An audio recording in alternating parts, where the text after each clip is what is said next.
चांदनी रात थी। पूर्णिमा का चांद आकाश में अपनी संपूर्ण भव्यता के साथ चमक रहा था।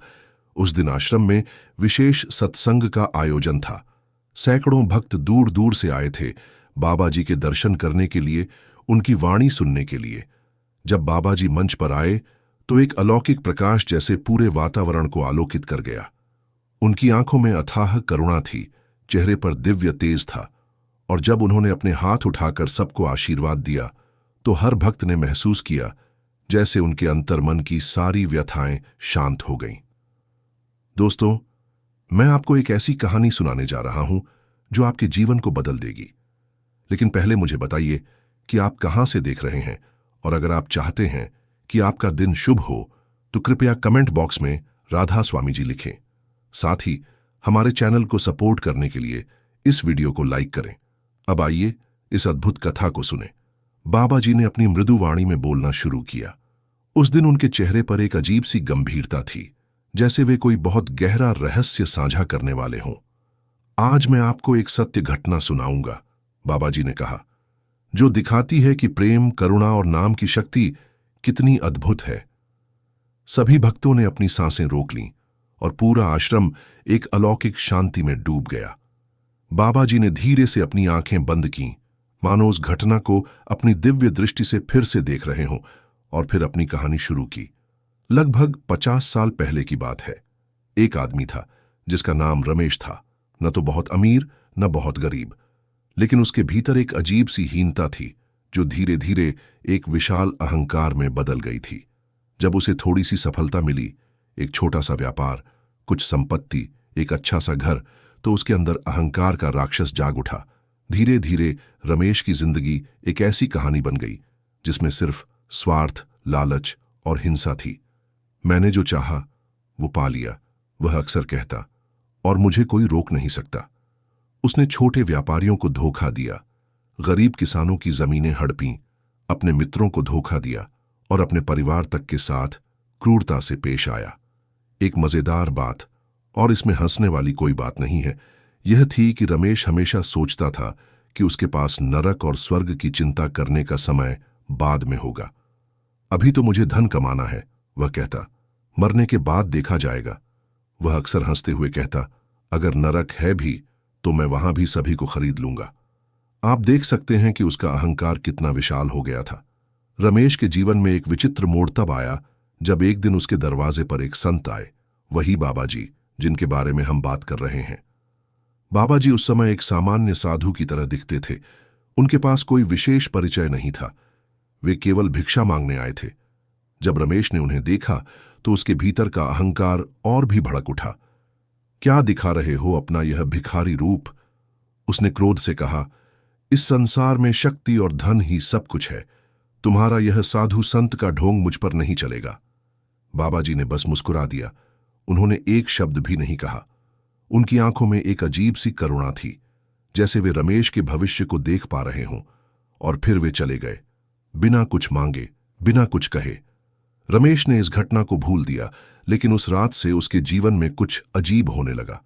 वह अचानक बीमार पड़ने लगा, उसका व्यापार धीरे धीरे डूबने लगा और उसके सारे मित्र उससे दूर होने लगे। और 1 साल के भीतर वह एक दिन अचानक गिरा और उसकी मृत्यु हो गई।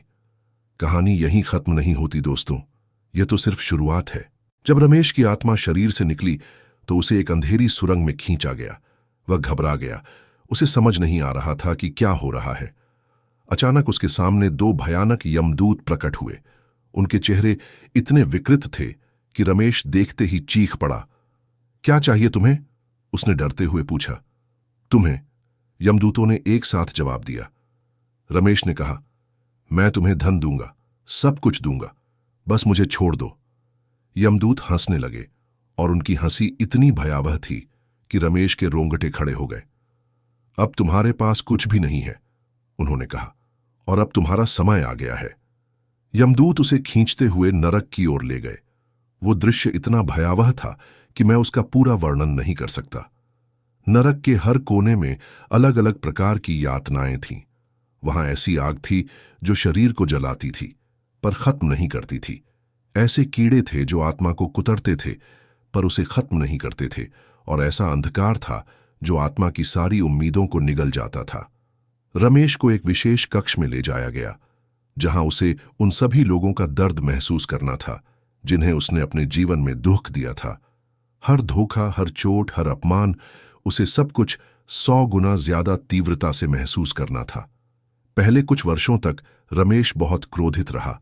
वह चिल्लाता था, मैं यहां नहीं रहना चाहता, मैं बाहर जाना चाहता हूं। लेकिन धीरे धीरे उसे एहसास होने लगा कि यह उसके अपने कर्मों का फल है। उसने जीवन में जो बीज बोए थे, वही फल वह अब छक रहा था। सदियां बीत गईं। हाँ, नरक में समय बहुत धीमी गति से चलता है, और धीरे धीरे रमेश के भीतर एक अजीब सा परिवर्तन होने लगा। पहली बार उसने अपने किए पर सच्चा पश्चाताप महसूस किया। रमेश के भीतर एक छोटी सी किरण जागी, जैसे अंधेरी रात में कोई दूर का दीपक। उसने अपने भीतर झांका और देखा कि वह कितना खोखला हो गया था। वह रोने लगा, लेकिन इस बार अपने लिए नहीं, बल्कि उन सभी लोगों के लिए जिन्हें उसने दुहक दिया था। और फिर पहली बार उसके हृदय से एक सच्ची पुकार निकली, हे प्रभु, मुझे माफ कर दो। मैंने बहुत पाप किए हैं। मैं अपने कर्मों का फल भोगने को तैयार हूं, लेकिन मुझे एक मौका और दे दो। इस संसार में बाबा जी अपने आश्रम में गहन ध्यान में लीन थे। उनके चेहरे पर एक अद्भुत शांति थी, और वे ऐसे स्थान पर थे जहां न समय था न स्थान। अचानक उन्होंने एक पुकार सुनी, रमेश की आत्मा की पुकार। बाबा जी मुस्कुरा दिए। समय आ गया है, उन्होंने धीरे से कहा, और अपनी आंखें खोल दी। बाबा जी ने अपने शिष्यों से कहा, मैं कुछ समय के लिए अदृश्य रहूंगा। मेरा शरीर यहीं रहेगा, लेकिन मेरी आत्मा एक विशेष कार्य के लिए जा रही है। भक्तों ने कुछ पूछने की हिम्मत नहीं की, क्योंकि वे जानते थे कि बाबा जी अलौकिक कार्य करने में सक्षम हैं। बाबा जी ने अपनी आंखें बंद की और उनकी आत्मा शरीर से बाहर निकल गई। बाबा जी की आत्मा तेज प्रकाश की तरह नरक की ओर बढ़ी। उन्हें कुछ भी रोक नहीं सकता था, क्योंकि उनके पास नाम का बल था। जब वे नरक की सीमा पर पहुंचे तो सारे यमदूत घबरा गए। ये कौन है? इनके पास जाने की अनुमति कैसे है? वे एक दूसरे से पूछने लगे, लेकिन बाबा जी को कोई अनुमति नहीं चाहिए थी। वे सीधे उस कक्ष में पहुंच गए जहां रमेश था। जब रमेश ने बाबा जी को देखा तो पहचान नहीं पाया। उसकी आंखें इतनी कमजोर हो चुकी थीं कि वह सिर्फ एक तेज प्रकाश देख पा रहा था। कौन हो तुम? उसने डरते हुए पूछा। बाबा जी ने धीरे से कहा, वही जिसे तुमने एक बार अपने दरवाजे से भगा दिया था। रमेश सन्न रह गया। उसे सब कुछ याद आ गया, वह साधु, वह दिन, वह अपमान। मैंने आपका अपमान किया था, रमेश ने कांपते हुए कहा। आप यहां मेरी यातना देखने आए हैं? बाबा जी मुस्कुरा दिए। नहीं, मैं तुम्हें यहां से ले जाने आया हूं, उन्होंने कहा। रमेश विश्वास नहीं कर पाया। क्यों? मैंने आपका अपमान किया था। मैंने बहुत पाप किए हैं। मैं इस जगह का हकदार हूं, उसने कहा। बाबा जी ने अपना हाथ रमेश के सिर पर रखा और कहा, क्योंकि तुमने पहली बार अपने हृदय से पुकारा है, और जब कोई आत्मा सच्चे हृदय से पुकारती है तो उसकी पुकार ब्रह्मांड के हर कोने में सुनी जाती है। रमेश रोने लगा। उसकी आंखों से आंसू बहने लगे, जो नरक में बहुत दुर्लभ है, क्योंकि यहां आत्माएं इतनी सूखी हो जाती हैं कि उनके पास आंसू भी नहीं होते। बाबा जी ने अपने हाथ से उसके आंसू पोंछे और कहा, ये आंसू दिखाते हैं कि तुम्हारे भीतर अभी भी एक आत्मा जिंदा है जो प्रकाश की ओर जाना चाहती है। बाबा जी ने रमेश को नामदान दिया, एक विशेष मंत्र जो केवल गुरु ही दे सकते हैं। जैसे ही रमेश ने उस मंत्र का जाप किया, उसके चारों ओर का अंधकार हटने लगा। उसकी आत्मा जो काली थी धीरे धीरे हल्की होने लगी। बाबा जी ने उसका हाथ पकड़ा और कहा, चलो, यह समय है एक नए जीवन की शुरुआत का। लेकिन तभी नरक के द्वारपाल आ गए। वे बहुत क्रोधित थे। तुम इस आत्मा को नहीं ले जा सकते, उन्होंने गरजते हुए कहा। इसके कर्म अभी पूरे नहीं हुए हैं। बाबा जी ने शांति से उनकी ओर देखा और कहा, इस आत्मा ने अब अपना पथ बदल लिया है। अब यह मेरी है और मैं इसे ले जाऊंगा। द्वारपालों ने अपनी शक्ति दिखाने की कोशिश की, लेकिन बाबा जी के प्रकाश के सामने वे कुछ भी नहीं कर सके। अंत में उन्होंने हार मान ली और बाबा जी और रमेश को जाने दिया। जब वे नरक के बाहर निकले तो रमेश ने गहरी सांस ली। मैं कहां जाऊंगा अब? उसने पूछा। बाबा जी ने कहा, तुम्हें एक नया जन्म मिलेगा, एक ऐसा जन्म जिसमें तुम अपने पिछले जन्म के पापों का प्रायश्चित कर सकोगे। रमेश की आत्मा को एक नया जन्म मिला।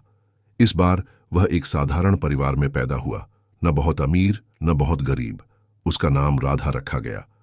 बचपन से ही राधा के भीतर एक अलग प्रकार की करुणा थी। वह हर जीव से प्रेम करती थी, हर किसी की मदद करने को तत्पर रहती थी। जैसे जैसे वह बड़ी होती गई, उसमें सेवा का भाव और मजबूत होता गया। जब राधा युवा हुई तो उसने एक निर्णय लिया कि वह अपना जीवन अनाथ बच्चों की सेवा में समर्पित कर देगी। उसने एक छोटा सा आश्रम शुरू किया, जहां वह बेसहारा बच्चों को रखती थी और उन्हें शिक्षा और प्यार देती थी। लोग आश्चर्य करते थे कि इतनी युवा लड़की में इतनी करुणा कहां से आई, लेकिन राधा अपने भीतर जानती थी कि यह उसके पिछले जन्म के कर्मों का प्रायश्चित है। एक दिन राधा को पता चला कि एक महान संत गांव में आए हैं। वह उनके दर्शन के लिए गई। जब वह सत्संग स्थल पर पहुंची तो वहां बहुत भीड़ थी। राधा पीछे की एक कोने में बैठ गई। जब बाबा जी सत्संग के लिए आए तो राधा ने उन्हें देखते ही महसूस किया कि उसका हृदय एक अजीब सी खुशी से भर गया है। उसकी आंखों से आंसू बहने लगे और उसे एक अजीब सा एहसास हुआ जैसे वह इन्हें पहले से जानती है। सत्संग के बाद राधा बाबा जी के पास गई। बाबा जी ने उसे देखते ही पहचान लिया। उन्होंने मुस्कुराते हुए कहा, कैसी हो राधा? राधा ने आश्चर्य से पूछा, आप मुझे जानते हैं? बाबा जी ने कहा, मैं तुम्हारी आत्मा को जानता हूं। और फिर उन्होंने धीरे से राधा के कान में कहा, तुम अच्छा कर रही हो रमेश। राधा सन्न रह गई। उसे अचानक अपने पिछले जन्म की सारी यादें आ गईं, अहंकार, पाप, नरक और फिर बाबा जी का उद्धार। वह बाबा जी के चरणों में गिर गई और रोने लगी। आपने मुझे बचाया था, उसने कहा। मैं आपकी कितनी रानी हूं।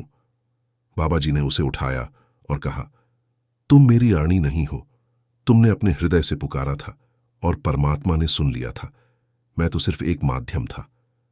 राधा ने बाबा जी से दीक्षा ली और अपना जीवन और भी ज्यादा समर्पण के साथ जीने लगी। उसका आश्रम बड़ा होता गया और उसने हजारों बच्चों की जिंदगी बदल दी। लोग उसे मां कहते थे और उसकी करुणा और प्रेम की कहानियां दूर दूर तक फैल गईं। जब राधा बूढ़ी हुई तो उसका चेहरा एक अद्भुत प्रकाश से चमकने लगा था, जैसे उसकी आत्मा अब पूरी तरह से शुद्ध हो गई हो।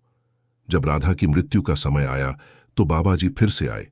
वे उसके सिरहाने बैठे और प्यार से उसका हाथ पकड़ लिया। तुमने अपना काम अच्छे से किया है, उन्होंने कहा। अब वक्त आ गया है आगे जाने का।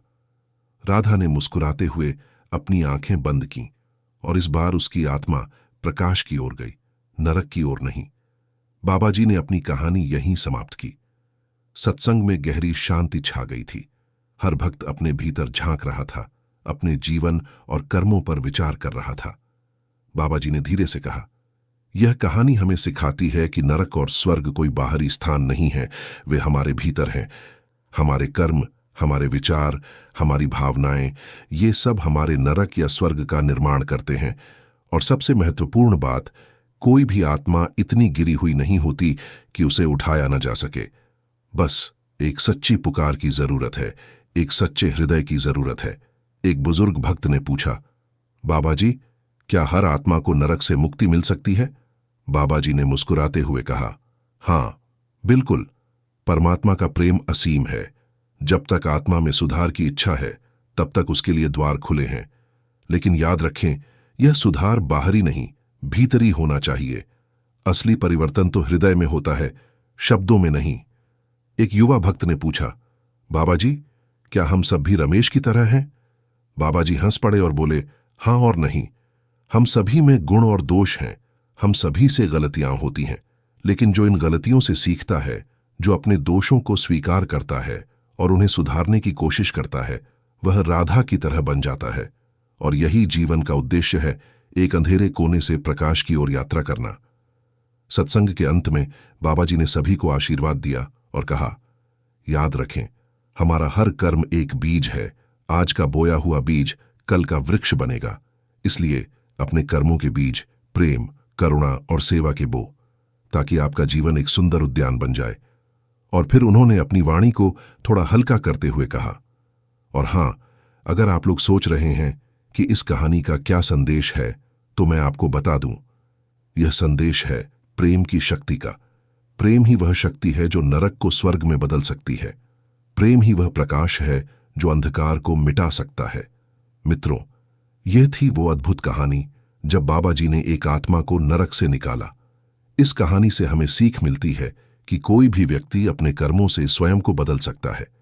अगर आपको यह कहानी पसंद आई हो तो कृपया इस वीडियो को लाइक करें, अपने दोस्तों के साथ शेयर करें और हमारे चैनल को सब्सक्राइब करें ताकि आप ऐसी और भी प्रेरणादायक कहानियां सुन सकें। राधा स्वामी जी की कृपा आप सभी पर बनी रहे।